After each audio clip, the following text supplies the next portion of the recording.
we're back to take more stuff up to our storage unit. Thank God I have strong teenagers to help. I'm the camera person. I thought the car felt a little heavy. Now I know why. It's all Rick stuff. I don't like elevators. I'm a little claustrophobic. You decided I really like grapefruit. I'm gonna have to try pink. I don't like grapefruit, but maybe I'll like it if it's pink. I'll have to try it out. I completely forgot we had it.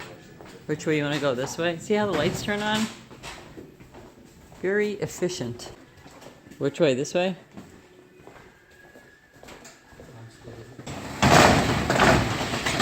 Still plenty of room. I still like to get rid of some of this stuff.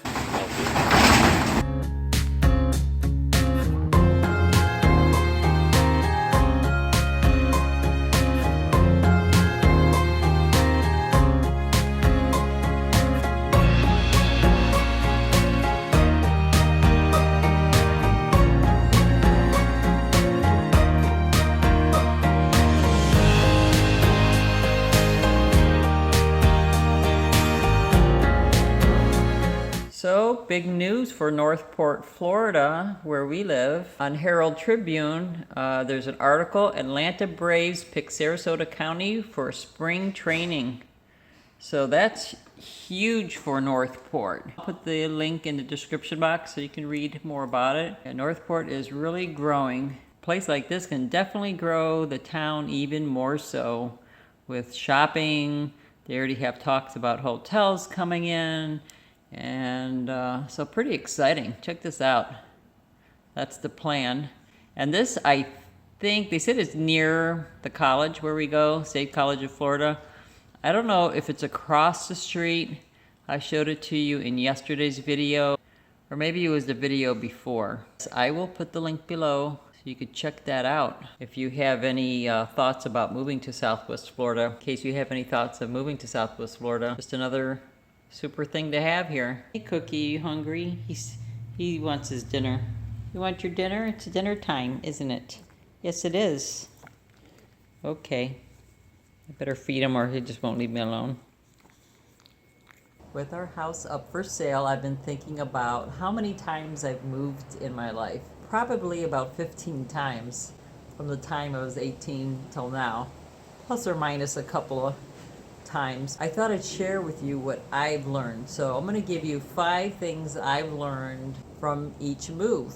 And I would love for you to share in the comment section below what you've learned with your moves. Some of you have moved much more than I have, and some of you might have moved less, but maybe you learned some other things that I did not mention in this video. For starters, number 1, I think it's best that you see the place that you're going to move to in person with your own eyeballs, because sometimes on the internet things look much prettier, cleaner, newer, nicer, and then you get there and it's like, this is not what I wanted. Thankfully, when we moved to Florida, my brothers already looked at the apartment that we were going to move to, and they knew what kind of apartment I was looking for, so it was excellent. I really liked the place that we moved to in Sarasota. But I did start looking around while we were there just because the rents were going up, and I just wanted to see what was in our area. So I was on the internet looking, and I was like, oh, these are a couple $100 cheaper. So, you know, I'm gonna go look because it looks like the same things that our apartment had, and it looked as nice on the internet. But when I got there, they'd smell moldy or dirty or dark, and it wasn't what was like on the internet, you know, those wonderful bright pictures. So that taught me, and we went to see several apartments that were less, but then I saw why they were less, because they had something that I did not like about them. And if I were to have picked an apartment without looking from Ohio, I would have been taking a chance. So that's why I kind of think that if you are moving from another state, if you can, I would try to get like a shorter lease, not a full year, because you really might not like it. You might not like the type of people that are living in the apartment. They could be noisy, rowdy, just not the atmosphere that you want to be in. So something to think about. If you can make a trip, fly down, have somebody that lives down here or wherever you're moving to take a look. That would help. So sight unseen is not my recommendation. Now, number two, I highly don't suggest that you ask your friends or family to help you move. And I have done that in my earlier days, but I've not had trouble with my family. They know we all think the same way, so it was not a problem. But I've heard too many horror stories of people asking their friends and family to help. And honestly, they don't want to help. I mean, they don't mind helping, but they don't want to be lugging around things all day long, especially if they're over, I don't know, 28. They're going to pull their back or something. The thing is, they might want to help you, but they might show up late. They might not move things the way you want to, as carefully as you want them to. They might leave early, and then you're stuck with something that you can't handle yourself. So I do recommend that you hire a mover. They're not as expensive as you might think. You could check on Yelp or Google reviews to make sure they have 4 or 5 stars, so you know they're not going to damage your stuff. I highly recommend movers. That's what we did from Sarasota to here, and from Ohio to Florida we got the pod. So we just slowly did it ourselves, putting things in that pod. So from here, wherever we move, it won't be far. We'll probably move ourselves only because our kids are teenagers, they're strong, and we have like nothing. Everything's already been moved to the storage, or I've sold it or donated it. I have very few things to take to wherever we're moving, so it won't be a big deal. But if I wanted to, I can get a mover and it wouldn't cost much. Now, when moving across the country, I highly, highly recommend you get rid of your furniture. It costs a lot of money to move your stuff. You honestly can get nice furniture here or anywhere at thrift stores, and they're like new. I know down here, you go to a thrift store and there's furniture that's absolutely beautiful, and it's good quality because many older people, they're moving out of their house or going back up north to be with their kids, nursing home or whatever, and they've taken good care of their furniture, and it's much better quality than some of this newer cheap stuff that costs a fortune. I say get rid of it. Not just furniture, get rid of as much stuff as possible. I've mentioned this before. The more stuff you have, the more it's going to cost you to move, the more stress it's going to cause you, and the more backaches for everybody. So get rid of your stuff. I can't say it enough. I've made other videos about this. I say it all the time. I sound like a broken record. Now, here's another thing. If you're building a brand new house, if you're buying a house, if you're going to move and rent, I highly recommend that you have much more money than you think that you're going to need. You might have it all budgeted out and, you know, oh, this is exactly how much I'm going to need. You're going to need a lot more than you think. At least have 25%, at least more, 25% more than what you think that you're going to need. Trust me, you're going to need it. I would suggest 50% more, just to feel comfortable and so you can sleep better.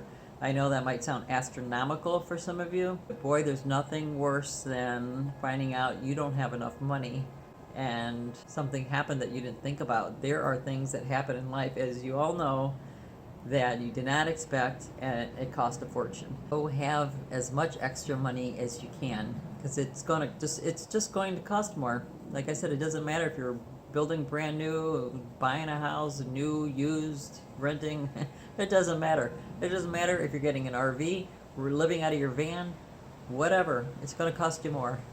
That's how life is. It's just unfortunately that way. And number 5, and there's a lot more. I'm just giving you my top 5 things that I've learned when moving. But number 5 is, no matter how much you love a place and how much you think that you'll stay there forever and ever, and that you just want to die there because you love it so much, keep in mind, or keep open-minded to the fact that things change in life.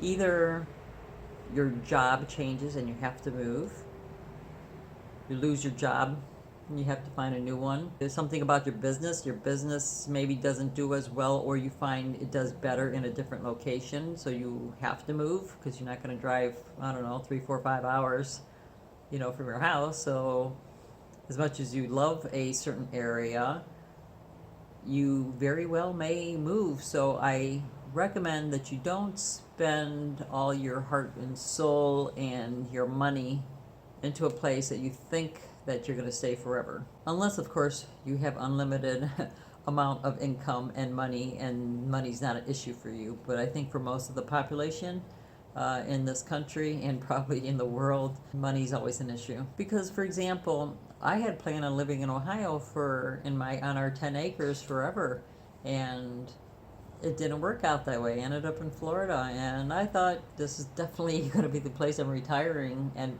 it still might be, but we've decided we want to travel the world. So we're moving on again. I know it's not just me, because it happens to many other people that I've spoken with where they thought they were going to stay in one place, and it just doesn't work out that way for most of us these days. You know, back when I was a kid, people worked 30 years at one company and they paid well, had pensions and retirement, so you weren't going anywhere. Pretty sure you were going to stay there. Everybody was happy and you stayed put. Now things are a little different. Life is a little different. It doesn't work like it did years ago. So you have to just keep that in your mind. Even if you plan on staying on your 40 acres or 100 acres until the end of time, just have that as a thought in the background, just so when something does happen, or if it happens, that you're not like in shock about it. Because we have to kind of go with the flow, because if we don't, life can be much more difficult on us. And some of the things, like I've said, that can happen are job loss, or say you're a farmer and all of a sudden things dry up, or there's some pest that comes along and kills everything, and you no longer are a farmer and you can't keep the land that you're on. There's so many things. Or your health, you get sick. That's the big thing here. Number 5 kind of goes with my emergency preparedness thoughts. If something were to happen to you, can you afford that apartment, that house, the rent? Always spend less on your mortgage if you even have to get one. If you could afford, if you have some small amount of money, if you can not get a mortgage, that's the way to go. But most people can't. So my main thing is spend much, much less than you think that you can afford, much, much less than the bank says you can afford. Have an emergency stash of cash on hand for whatever. You fall, you break your back, and you can't work for 6 months. What are you going to do? How are you going to pay the rent, mortgage, whatever? It's such a big deal that people don't think about, because usually every day is the same old things, kind of maybe a little boring, nothing new's happening. And then bam, something horrible happens like that, and you've got $500 in your checking account, or $5,000. That's not enough for most people, especially if you have a family. So number 5 kind of wraps up with have at least 3 to 6 months worth of money, cash that you can get to pay your rent, bills, food, just so you don't find yourself in huge trouble, because it happens to too many people and I hate seeing it. It breaks my heart. I would love to hear what you've learned. Comment below. Thumbs up if you like this video. Please share. Don't forget to subscribe if you haven't yet, and we'll see you next time.